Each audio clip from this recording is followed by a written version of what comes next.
건강을 위해서 토마토 챙겨 드시는 분들 많으시죠? 그런데 토마토를 이렇게 먹으면 독성 물질이 나올 수 있습니다. 안녕하세요. 건강 공부할 시간이 또 왔습니다.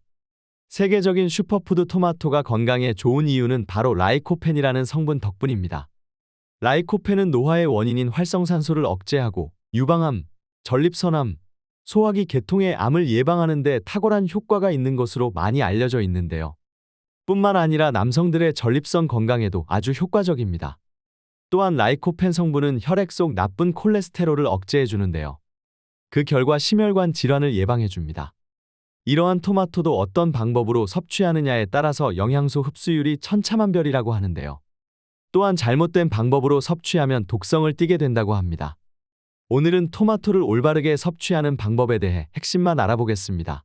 알아보기 앞서서 큰 힘이 되는 구독과 좋아요 부탁드립니다.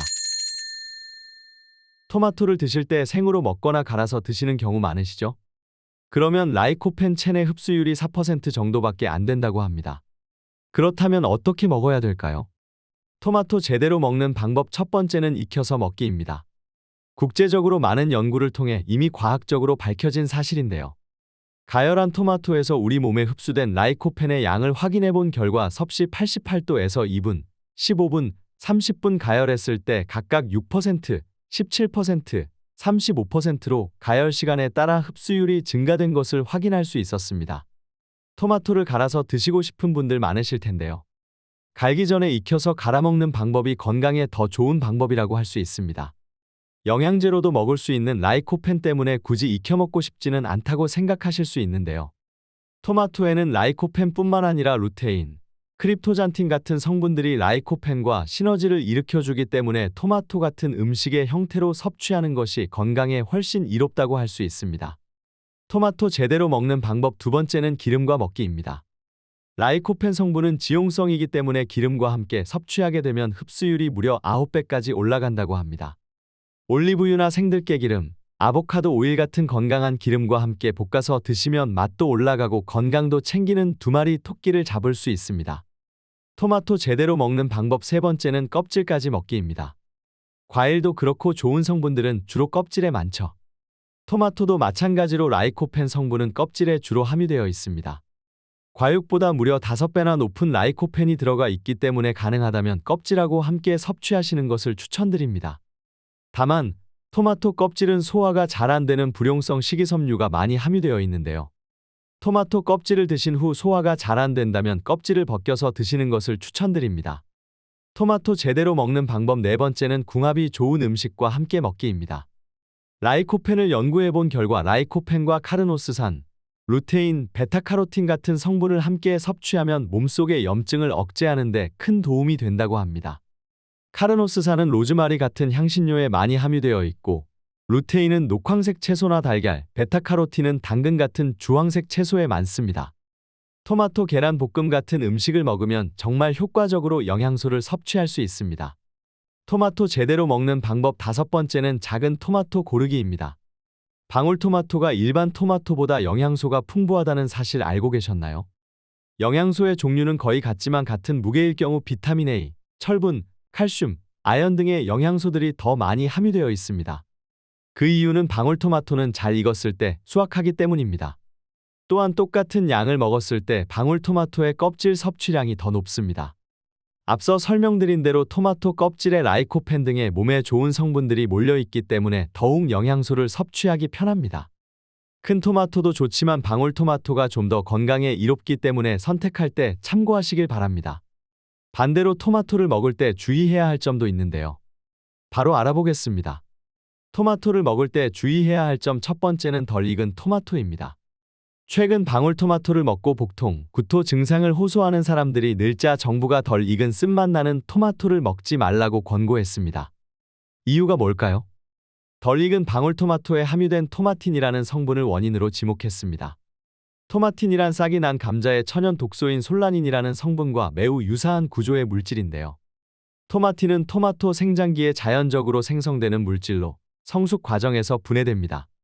전문가들은 구토를 유발한 원인이 토마토가 수확 전 숙성 단계에서 낮은 온도에 노출되면서 식물의 자기 보호 물질인 토마틴을 많이 생성한 것으로 분석했습니다. 토마티는 복통, 구토 증상을 넘어 신체에서 적혈구를 파괴시킬 수도 있습니다. 토마티는 열을 가해도 파괴되지 않는 성분이기 때문에 덜 익은 토마토는 실온에서 숙성을 해서 익혀 드시는 것을 추천드립니다. 토마토를 먹을 때 주의해야 할 점 두 번째는 흠집이 난 토마토입니다. 보통 흠집 난 과일이나 채소 어떻게 하시나요? 대부분의 사람들이 그 부위만 도려내서 드실 텐데요. 토마토는 절대 그렇게 드시면 안 됩니다. 토마토는 일반 과일에 비해서 껍질이 얇고 수분이 많기 때문에 세균이 침투하기 쉽고 흠집에 세균이 침투하게 되면 폭발적으로 세균이 증식하게 됩니다. 흠집이 많이 난 일명 못난이 토마토를 저렴하게 구입할 수 있기 때문에 많이들 드시고 계셨을 텐데요. 이러한 세균들은 가열해서 먹으면 균이 죽기 때문에 흠집이 났다면 반드시 익혀서 먹는 것을 추천드립니다. 토마토를 먹을 때 주의해야 할 점 세 번째는 공복에 먹는 토마토입니다. 바쁜 아침에 토마토를 갈아서 드시는 분들이 많으신데요. 공복에는 좋은 선택이 아닙니다. 토마토의 펙틴 성분이 위산과 결합되면 융해되지 않는 덩어리가 되어 위장을 막게 되고 이로 인해서 위궤양을 유발할 수 있습니다. 또한 토마토는 식도의 괄약근을 헐겁게 만들어 역류성 식도염을 유발할 수 있습니다. 공복보다는 식간이나 밥과 함께 섭취하시는 것을 추천드립니다. 이 밖에도 토마토에 알레르기 반응이 있거나 하신다면 토마토는 좋은 선택이 아닙니다. 마지막으로 토마토의 속설에 대해 이야기해 보겠습니다. 첫 번째로 설탕을 뿌리면 안 좋다는 말이 많은데요. 반은 맞고 반은 틀린 얘기라고 할 수 있습니다. 설탕을 뿌린다고 해서 토마토의 영양소가 파괴되거나 하진 않습니다. 다만 토마토의 풍부한 비타민 B1은 당질을 에너지로 바꾸는 효소를 돕는 작용을 하는데요. 그러면 토마토의 풍부한 비타민 B1이 더 많이 소모가 되기 때문에 좋지 않을 수 있습니다. 하지만 그렇다면 식단 전체의 당질을 줄여야 하는 것이 맞다고 할 수 있습니다. 또한 토마토의 라이코펜, 비타민C를 비롯해 다양한 미량 영양소, 미네랄, 식이섬유 등 비타민 B1 말고도 많은 좋은 성분이 있기 때문에 설탕이 없으면 맛없어서 못 먹겠다 싶으면 뿌려서라도 드시는 것이 건강에 더욱 도움이 됩니다. 하지만 설탕 자체가 혈당 관리나 각종 성인병에 좋지 않기 때문에 양을 조절해서 섭취하는 것을 추천드립니다. 두 번째 속설은 토마토는 냉장 보관하라는 것입니다. 속설과 다르게 토마토를 맛있게 먹으려면 실온에 보관하는 것이 좋다고 합니다. 토마토를 실온에 보관하게 되면 저장 기간은 물론 좀 짧아지겠지만 토마토의 맛과 향을 제대로 살려서 드실 수 있는 장점이 있으니까 토마토는 그때그때 조금씩 사셔서 맛있게 그냥 다 드시는 것을 추천드립니다. 세 번째 속설은 케첩은 토마토에 이점이 없다는 겁니다. 이것도 반은 맞고 반은 틀린 말입니다. 라이코펜이라고 하는 건 열에 강해서 토마토를 가열해도 파괴가 안 되기 때문에 이걸 농축하는 과정에서 함량이 더 높아질 수 있습니다. 라이코펜 함량만 비교하자면 그럴 순 있겠지만 케첩에는 보존성과 맛을 살리기 위해서 소금, 설탕을 비롯한 첨가물이 많이 들어가 있기 때문에 건강을 위한 선택이 될 수는 없습니다. 이럴 때는 이 케첩 대신에 토마토의 이점을 살려서 먹을 수 있는 가공식품을 찾아보는 것도 도움이 됩니다. 토마토 퓨레 같은 가공식품들은 토마토 말고는 다른 첨가물이 많이 안 들어가 있기 때문에 케첩의 대안이 될 수 있습니다. 이런 퓨레에 소금하고 허브 조금 넣어서 끓이게 되면 토마토 소스가 되는 거죠. 퓨레를 구매할 때는 토마토 함유량과 첨가물 함유 여부를 꼼꼼하게 따져보고 구입하시는 것을 추천드립니다. 오늘은 토마토를 더욱 건강하게 섭취하는 방법, 섭취 시 주의할 점 그리고 속설에 대해 알아보았습니다. 세계적인 슈퍼푸드 토마토를 건강하게 섭취하시길 바랍니다. 오늘은 아쉽지만 여기까지입니다. 오늘 영상이 도움이 되셨다면 구독과 좋아요 꼭 눌러주시고 영상 보시고 궁금한 점이 생기셨다면 댓글을 남겨주세요. 저는 더욱 유익한 영상으로 다시 찾아뵙겠습니다. 감사합니다. 건강하세요.